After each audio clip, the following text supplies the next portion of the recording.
Sagacious academy के इस platform पर आपका स्वागत है। आज हम अपनी फाइनल वीडियो लेके आए हैं कॉन्स्टिट्यूशन की विशेषताओं के बारे में। तो आज इस वीडियो में हम कॉन्स्टिट्यूशन की विशेषताओं के बारे में डिस्कशन करेंगे। आपको पता है इससे पहले हम 2 वीडियो बना चुके हैं कॉन्स्टिट्यूशन की विशेषताओं पर। तो प्रीवियस वीडियो में जो विशेषताएं हम डिस्कस नहीं कर पाए थे पहली 2 वीडियो में, आज हम बची हुई वो विशेषताएं इस वीडियो में डिस्कस करेंगे। जैसे सेकुलर स्टेट की का प्रोविजन देता है, ये भी एक विशेषता है। हमारे कॉन्स्टिट्यूशन में कहा गया कि हमारा देश है वो सेकुलर है। फिर यूनिवर्सल अडल्ट फ्रेंचाइजी की बात करता है, सिंगल सिटीजनशिप की बात करता है हमारा कॉन्स्टिट्यूशन, इंडिपेंडेंट बॉडीज जैसे इलेक्शन कमीशन ऑफ इंडिया या यूपीएससी की बात करता है, फिर इमरजेंसी प्रोविजंस की बात करता है हमारा कॉन्स्टिट्यूशन, फिर 3 टियर गवर्नमेंट की बात करता है। तो 1 बाय 1 हम सभी विशेषताओं को डिस्कस करेंगे इस वीडियो में। सेकुलर स्टेट क्या है कि हमारे कॉन्स्टिट्यूशन में प्रोविजन दिया गया कि हमारा देश एक सेकुलर स्टेट है। हमारे देश का कोई भी पर्टिकुलर रिलीजन नहीं है और ना ही कोई ऑफिशियल रिलीजन हमारे देश का है। जैसे आपने दूसरे कंट्रीज में देखा होगा, किसी का ऑफिशियल रिलीजन होता है, किसी का मुस्लिम रिलीजन होता है ऑफिशियल रिलीजन, और किसी का क्रिश्चियन होता है। तरह तरह के कंट्रीज में डिफरेंट प्रकार के रिलीजन्स होते हैं, तो वहाँ का एक ऑफिशियल रिलीजन भी होता है सभी कंट्रीज में। तो मैं कुछ ही कंट्रीज की बात कर रहा हूँ जो स्टेट रिलीजन के नाम पे चलती हैं, ठीक है। अब कौन कौन से ऐसे फ्लोविंग प्रोविजंस है, कौन कौन से प्रोविजंस हमारे कॉन्स्टिट्यूशन में दे रखे हैं जिससे पता चलता है कि हमारा देश है, इंडियन स्टेट है, वो एक सेकुलर स्टेट है। जैसे 42nd अमेंडमेंट कॉन्स्टिट्यूशनल अमेंडमेंट के तहत हमारे यहाँ पे सेकुलर वर्ड को ऐड किया गया। ओरिजिनली जब 1949 में हमारा कॉन्स्टिट्यूशन तैयार हुआ था तब सेकुलर वर्ड नहीं था। हाँ, 42nd अमेंडमेंट 1976 के तहत सेकुलर वर्ड को ऐड किया गया था, ठीक है। फिर प्रेम्बल में ये भी लिखा हुआ है कि जितने भी हमारे कंट्री के सिटीजन्स हैं सभी को लिबर्टी ऑफ बिलीफ है, उनको आज़ादी है कि वो किसी भी धर्म में, किसी भी फेथ में वो बिलीव कर सकते हैं और उनको मान सकते हैं, और किसी भी देवी देवता की वो पूजा पाठ कर सकते हैं। ये हमारे प्रेम्बल में लिखा हुआ है। फिर स्टेट किसी भी पर्सन को इक्वलिटी डिनाई नहीं करेगी। इसका मतलब ये है कि स्टेट है वो सभी को इक्वल मानेगी और बिफोर द लॉ भी वो इक्वल मानेगी और इक्वल प्रोटेक्शन ऑफ लॉ की बात करेगी। अब इस कंसेप्ट को आपने समझा, सभी को एक तो मानेगी गवर्नमेंट जो हमारी स्टेट है, सभी लोगों को इक्वल तो मानेगी, साथ में साथ वो लॉ में सभी को इक्वल प्रोटेक्शन भी देगी। ऐसा नहीं है कि एक पर्सन को ज़्यादा प्रोटेक्शन दी जा रही है लॉ के द्वारा और दूसरे पर्सन के साथ डिस्क्रिमिनेशन किया है उसको इक्वल प्रोटेक्शन नहीं दी जा रही है, ठीक है। ये हमारे आर्टिकल 14 में लिखा हुआ है कि सभी पर्सन को इक्वलिटी प्रोवाइड करेगी और equal protection of law provide करेगी हमारी स्टेट। फिर क्या है, the state shall not discriminate against any citizen on the ground of religion, ठीक है। आर्टिकल 15 में ये बात लिखी हुई है कि जो स्टेट है वो भेदभाव नहीं करेगी on the basis of religion. जो स्टेट है सिटीजन्स के अगेंस्ट या सिटीजन के प्रति भेदभाव नहीं रखेगी on the basis of religion, article 15 में लिखा हुआ। Equality of opportunity for all citizens in matters of public employment, ठीक है ना।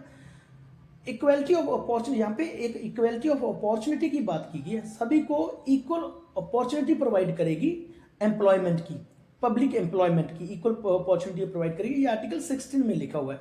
सभी को बराबर रूप से अपॉर्चुनिटी दी जाएगी कि आप पब्लिक एम्प्लॉयमेंट में पार्टिसिपेट कर सकते हो, आप एग्जाम वगैरह दे सकते हो। यहाँ पे सभी को रोजगार प्रोवाइड करने की बात नहीं कि इक्वल अपॉर्चुनिटी की बात की गई है आर्टिकल 16 में, ठीक है। All persons are equally entitled to freedom of conscience and the right to freely profess, practice and propagate any religion. Article 25 में लिख रखा है कि जितने भी हमारे पर्सन हैं वो उनको फ्रीडम है कि वो किसी भी धर्म को मान सकते हैं, किसी भी धर्म को प्रैक्टिस कर सकते हैं, किसी भी धर्म को प्रोपेगेट कर सकते हैं, मतलब किसी भी धर्म को बढ़ाने के लिए अपने प्रयत्न कर सकते हैं, ठीक है। तो ये सब कुछ दे रखा है हमारे आर्टिकल 25 में, ठीक है। Every religious denomination or any of its sections shall have the right to manage its religious affairs. जितने भी रिलीजियस प्रबंधक हैं उनको आज़ादी है कि वो अपने पर्टिकुलर, कोई भी हो, चाहे कोई सिख हो, हिंदू हो, वो अपने पर्टिकुलर रिलीजियस अफेयर्स को मैनेज कर सकते हैं अपनी मर्जी से, अपने हिसाब से। ये आर्टिकल 26 में दे रखा है, ठीक है। No person shall be compelled to pay any taxes for the promotion of a particular religion. किसी भी पर्सन को पर्टिकुलर रिलीजन को प्रमोट करने के लिए कंपेल नहीं किया जाएगा कि आप पर्टिकुलर रिलीजन के प्रमोशन के लिए आप टैक्सेस पे करो। ये आर्टिकल 27 में लिखा है। इसका मतलब ये हुआ कि आपको कंपेल नहीं किया जाए, आपको बाध्य नहीं किया जा सकता कि आप किसी पर्टिकुलर रिलीजन के प्रमोशन के लिए टैक्सेस पे करो, ठीक है। No religious instruction shall be provided in any educational institution maintained by the state. अब आर्टिकल 28 क्या कहता है कि कोई भी रिलीजियस दिशा निर्देश किसी भी एजुकेशनल इंस्टीट्यूट में प्रोवाइड नहीं किए जाएंगे। कौन से एजुकेशनल इंस्टीट्यूट में प्रोवाइड नहीं किए जाएंगे? किसी पर्टिकुलर रिलीजन के रिलीजियस इंस्ट्रक्शन कौन से इंस्टीट्यूट में प्रोवाइड नहीं किए जाएंगे एजुकेशनल इंस्टीट्यूट में जो स्टेट द्वारा रन किया जाता है। ये हमारे आर्टिकल 28 में लिखा हुआ। Any section of the citizen shall have the right to conserve its distinct language script of culture. Article 29 कहता है कि कोई भी सेक्शन ऑफ सिटीजन्स है, चाहे वो कोई किसी का सब रिलीजन है, चाहे कोई रिलीजन है, चाहे कोई फेथ है, उनके पास एक राइट है कि वो अपने कल्चर को, लैंग्वेज को, अपनी स्क्रिप्ट को बचा के रख सकते हैं, अपनी इन कल्चर को कंसर्व कर सकते हैं। ये आर्टिकल 29 में कहा गया है, ठीक है ना। आगे, all minority shall have the right to establish and administer educational institution of their choice. Article 30 क्या कहता है कि जितनी भी मिनॉरिटीज़ हैं हमारे देश में, मिनॉरिटीज़ जितने रिलीजन है, जैसे सिख हो गए, बुद्धिस्ट हो गए ना, तो उनको राइट दिया गया कि आप अपने एजुकेशनल इंस्टीट्यूशन एस्टेब्लिश कर सकते हो और उन्हें चला सकते हो। ये आर्टिकल 30 में ये बात की गई है। आगे क्या है? The state shall endeavour to secure for all the citizens a uniform civil code, ठीक है ना। और स्टेट भी कोशिश करेगी कि सभी के लिए, ये हमारे directive principle of state policy में आर्टिकल 44 में कह रखा है कि स्टेट कोशिश करेगी कि सभी सिटीजन के लिए एक यूनिफॉर्म सिविल कोड लेके आया जाए, ठीक है, लाया जाए। आर्टिकल 44 में बात की गई, directive principle of state policy में बात की गई। तो ये जितने भी प्रोविजंस हमने ऊपर डिस्कस किए, इनसे पता चलता है कि हमारा देश है जो एक सेकुलर स्टेट है, ठीक है। ये सभी धर्म की रिस्पेक्ट जरूर करता है, बट इसका कोई पर्टिकुलर अपना रिलीजन नहीं है, इसको कोई ऑफिशियल रिलीजन नहीं है। अब जो वेस्टर्न कंसेप्ट ऑफ सेकुलरिज्म है उसमें और इंडिया वाले सेकुलरिज्म में थोड़ा फर्क है, ठीक है ना। जो वेस्टर्न कंसेप्ट है सेकुलरिज्म का, वो रिलीजन और स्टेट की सेपरेशन की बात करता है कि जो भी रिलीजियस मैटर जितने भी होंगे वो उसको तो हैंडल करेगी चर्च, और पॉलिटिकल मैटर जितने भी उनको स्टेट हैंडल करेगी। बट ये एक नेगेटिव कंसेप्ट है सेकुलरिज्म का, जो इंडिया के सिचुएशन पे, इंडिया के कल्चर पे, जहाँ पे बहुत तरह के बहुत रिलीजन्स के लोग लगते हैं, वहाँ पे वो एप्लीकेबल नहीं होता है, ठीक है। तो हमारे इंडियन कॉन्स्टिट्यूशन में जो कंसेप्ट है सेकुलरिज्म का, वो पॉजिटिव है। इसका मतलब क्या हुआ है? हम सभी रिलीजन्स को इक्वल रिस्पेक्ट देते हैं, ठीक है, और सभी रिलीजन्स को प्रोटेक्ट भी करते हैं, हमारा कॉन्स्टिट्यूशन प्रोटेक्ट भी करता है। और वहाँ पे क्या है, वो वेस्टर्न कंसेप्ट है, वो नेगेटिव है। वो कहता है चर्च रिलीजन के जितने भी अफेयर्स हैं चर्च संभालेगी और स्टेट पॉलिटिक्स के मैटर्स संभालेगी। बट हमारे यहाँ पे जो कॉन्स्टिट्यूशन है वो रिलीजन को प्रोटेक्ट भी करता है, इक्वल रिस्पेक्ट भी देता है, और पॉलिटिकल के जितने अफेयर होते हैं स्टेट उनको भी संभालती है। तो इस तरह हम कह सकते हो कि हमारा देश है वो एक सेकुलर स्टेट है। फिर आगे हम बात करते हैं यूनिवर्सल अडल्ट फ्रेंचाइजी। देखो हमारे यहाँ पे जितने भी लोग हैं जो 18 साल या 18 साल से अधिक एज की हैं, उनको राइट टू वोट है, वो अपने रिप्रेजेंटेटिव चुन सकती हैं। आपको पता होगा बिना किसी भेदभाव से स्टेट डिनाई नहीं कर सकती है कि अगर 18 साल के पर्सन के पास अपना वोटर कार्ड है या वोटर लिस्ट में उसका नाम है, तो वो अपना वोट डाल सकता है और अपने रिप्रेजेंटेटिव चुन सकता है। स्टेट किसी भी बेसिस पे, उन पे कास्ट के बेसिस पे, रेस के बेसिस पे, रिलीजन के बेसिस पे, सेक्स के बेसिस पे, या लिटरेसी, वेल्थ या और किसी भी बेसिस पे स्टेट डिस्क्रिमिनेशन नहीं कर सकती है। 18 साल का पर्सन अगर उसका वोटर लिस्ट में नाम है तो स्टेट उसको डिनाई नहीं कर सकती है कि आप वोट नहीं डाल सकते हो, ठीक है। फिर सबसे पहले क्या था, जब पहले हमारा कॉन्स्टिट्यूशन बना था तब वोटिंग एज कितनी हुआ करती थी? 21 ईयर्स हुआ करती थी, ठीक है। फिर एक 61st कॉन्स्टिट्यूशनल अमेंडमेंट आया, उस एज को कम करके 21 से कम करके 18 ईयर्स कर दिया गया था 1989 में। मतलब 1989 में जो हमारी वोटिंग एज थी पहले 21 हुआ करती थी, 1989 में उसको 18 ईयर्स कर दिया गया था। तो ये एक बहुत बड़ी इंप्रूवमेंट थी, एक बहुत बड़ा हमारे कॉन्स्टिट्यूशन मेकर्स का बहुत बड़ा बोल्ड एक्सपेरिमेंट था। हमारे कॉन्स्टिट्यूशन में 1949 में ही सभी वीमन को, सभी पर्सन को यूनिवर्सल अडल्ट फ्रेंचाइजी प्रोवाइड कर दी, सभी को वोटिंग राइट दे दिए गए थे जो 21 ईयर या 21 ईयर से ऊपर के एज के पर्सन्स थे। फिर ये एक बोल्ड स्टेप किस लिए था? ये एक रिमार्केबल अचीवमेंट हमारे कॉन्स्टिट्यूशन मेकर के लिए क्यों थी? क्योंकि हमारे देश में ह्यूज पॉपुलेशन थी और हमारे देश का साइज भी बहुत बड़ा था, ठीक है। फिर पॉवर्टी भी बहुत ज़्यादा थी, सोशल इनक्वालिटीज़ बहुत थी हमारे देश में, हाँ इलिटरेसी रेट भी बहुत थी हमारे देश में, अनपढ़ लोग भी बहुत थे। तो इससे पता चलता है कि हमारे कॉन्स्टिट्यूशन की एक बहुत अच्छी विशेषता है कि इन्होंने यूनिवर्सल अडल्ट फ्रेंचाइजी प्रोवाइड की है।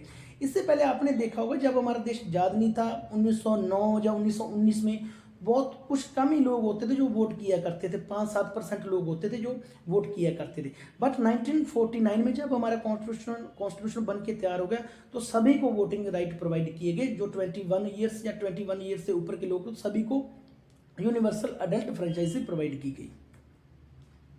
अब सिंगल सिटीजनशिप का कंसेप्ट है हमारे देश में। सिंगल सिटीजनशिप का कंसेप्ट है, एक तो होती है एकल नागरिकता, एक होती है ड्यूल सिटीजनशिप। सिंगल सिटीजनशिप और ड्यूल सिटीजनशिप में क्या अंतर होता है कि जैसे हम यूएसए की बात करते हैं, अगर आप यूएसए के नागरिक हो, यूएसए वहाँ पे ड्यूल सिटीजनशिप प्रोवाइड करते हैं।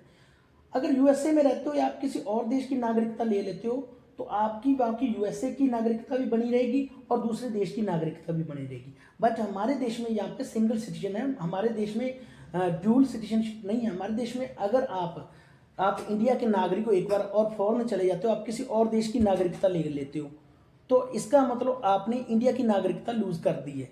तो ये कंसेप्ट था जो हमारे देश में क्या है, सिंगल सिटीजनशिप है, हमारे देश में ड्यूल सिटीजनशिप नहीं है। ठीक है, ये जो सिंगल सिटीजन का कंसेप्ट है ये हमने बोरो किया है ब्रिटिश के से हमने ये प्रोविजंस लिए हैं। ठीक है, on the other hand USA में ड्यूल सिटीजनशिप है, उसका मतलब हमने आपको पहले ही बता दिया है। अब क्या है कि नो डाउट कि हमारे देश में सिंगल सिटीजनशिप है और सिविल राइट्स प्रोवाइड किए गए हैं सिटीजन्स को, पॉलिटिकल राइट्स प्रोवाइड किए गए हैं। ठीक है, और कई तरह के राइट्स प्रोवाइड किए गए हैं। हाँ, आपको यहाँ पे ध्यान रखना है कि कई स्टेटों में हमने स्पेशल प्रोविजंस दे रखे हैं, जैसे जम्मू एंड कश्मीर में या ट्राइबल एरियाज में कई सिंपल प्रोविजंस दे रखे हैं ताकि हम उनको आगे लेके जा सकें, उनको इनकरेज कर सकें ताकि वो भी मेन स्ट्रीम में आ सकें। अब देखो, सिंगल सिटीजनशिप देने के बाद भी, यूनिफॉर्म राइट्स प्रोवाइड करने के बाद भी लोगों के हमारे देश में कई तरह के कॉमनल राइट्स होते हैं, क्लास कन्फ्लिक्ट्स होते हैं, कास्ट के बेसिस पे फाइट्स होती हैं, जहाँ लैंग्वेज के बेसिस पे क्लैसेस होते हैं। तो इसका मतलब क्या हुआ, सिंगल सिटीजनशिप के तहत हम क्या करना चाहते थे, हम लोगों को यूनिफॉर्म राइट्स प्रोवाइड करना चाहते थे। बट इतना कुछ करने के बाद भी हमारे यहाँ पे कॉमनल राइट्स होते रहते हैं, क्लैशेस होते रहते हैं। तो इसका मतलब ये हुआ कि जो हमारे कॉन्स्टिट्यूशन मेकर थे, जो एक यूनाइटेड और इंटीग्रेटेड इंडिया की मांग करते थे, जहाँ यूनाइटेड और इंटीग्रेटेड इंडिया बनाना चाहते थे, उनका वो जो गोल था अभी तक रियलाइज नहीं हुआ है। ठीक है, अभी भी हम कास्ट के नाम पर, जहाँ लैंग्वेज के नाम पर या धर्म के नाम पर अभी भी फाइट कर रहे हैं। अब कई इंडिपेंडेंट बॉडीज की बात हमारे कॉन्स्टिट्यूशन करता है, जैसे हम इलेक्शन कमीशन की बात करते हैं हमारा कॉन्स्टिट्यूशन, हमारे लेजिस्लेटिव बॉडीज की बात की हुई है। लेजिस्लेटिव हमारे कॉन्स्टिट्यूशन में, एग्जीक्यूटिव भी है जो कार्यपालिका जिसको कहता है, जो रूल लागू करने की बात करता है, जुडिशियल ऑर्गन्स भी हैं हमारे गवर्नमेंट के, ठीक है, जो न्याय प्रदान करते हैं। इसके अलावा भी कई ऐसी इंडिपेंडेंस बॉडी बनाई गई हैं, जैसे इलेक्शन कमीशन ऑफ इंडिया। अब इलेक्शन कमीशन ऑफ इंडिया का क्या काम है कि ये फ्री और फेयर इलेक्शंस करवाता है, जैसे पार्लियामेंट के करवाता है, स्टेट लेजिस्लेचर के करवाता है, ऑफिस ऑफ प्रेसिडेंट के और ऑफिस ऑफ वाइस प्रेसिडेंट के इलेक्शंस कराता है इलेक्शन कमीशन ऑफ इंडिया। ये एक इंडिपेंडेंट बॉडी है। फिर कंट्रोलर एंड ऑडिटर जनरल, या जिसे हम कैग बोल देते हैं, ये क्या करता है, ये अकाउंट्स का हिसाब किताब करता है, सेंट्रल और स्टेट गवर्नमेंट्स के अकाउंट्स को ऑडिट करता है। ठीक है, और ये जो रेवेन्यू होता है उसका ध्यान रखता है, पब्लिक पर्स का, गवर्नमेंट के पब्लिक पर्स का ध्यान रखता है और कमेंट करता है इसके गवर्नमेंट पे एक्सपेंडिचर पे, ये कमेंट करता है और बताता है कि जो आप खर्चा कर रहे हो जो ये लीगल है या लीगल नहीं है। ये सब कौन बताता है, ये हमारा कंट्रोलर एंड ऑडिटर जनरल बताता है। फिर यूनियन पब्लिक सर्विस कमीशन, जो सेंट्रल, जो ऑल इंडिया सर्विसेज होती है, इसके रिक्रूटमेंट के exam union public service commission करवाता है।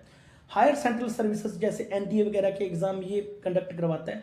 और जो अनुशासन के मैटर्स होते हैं उन पे प्रेसिडेंट को एडवाइस कौन करता है, यूनियन पब्लिक सर्विस कमीशन ही करता है। फिर स्टेट पब्लिक सर्विस कमीशन, जो स्टेट में एग्जामिनेशंस करवाता है स्टेट सर्विसेज की, जैसे पीसीएस वगैरह के एग्जाम करवाता है। ठीक है, स्टेट पब्लिक सर्विस कमीशन। और डिसिप्लिनरी मैटर या अनुशासन के मामलों में गवर्नर को सलाह भी स्टेट पब्लिक सर्विस कमीशन देता है। ठीक है, इससे क्या होता है, कॉन्स्टिट्यूशन ने इनकी इंडिपेंडेंस को भी इंश्योर किया कॉन्स्टिट्यूशन से। अब कॉन्स्टिट्यूशन ने इसकी इंडिपेंडेंस को कैसे इंश्योर किया है, जैसे इनका सिक्योरिटी ऑफ टेन्योर होता है। जो इलेक्शन कमीशन ऑफ इंडिया या यूपीएससी के मेंबर होते हैं, इनका टेन्योर सिक्योर होता है। ठीक है, फिर फिक्स्ड सर्विसेज की बात करता है, फिक्स्ड सर्विसेज कंडीशंस की बात करता है, ठीक है। फिर इनके एक्सपेंसेस होते हैं, जो इनको सैलरीज वगैरह प्रोवाइड की जाती है वो कंसोलिडेटेड फंड ऑफ इंडिया से प्रोवाइड की जाती है, ठीक है।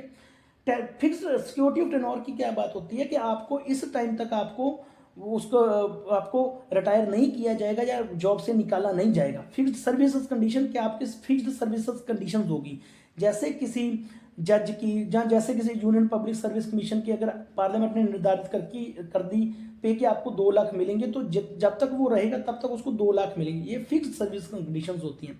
फिर जितनी भी इनकी सैलरी दी जाती है वो कंसोलिडेटेड फंड ऑफ इंडिया में से दी जाती है। तो इनकी इंडिपेंडेंस को इंश्योर करने के लिए ये सब कुछ किया गया। फिर एमरजेंसी प्रोविजंस की बात की गई है।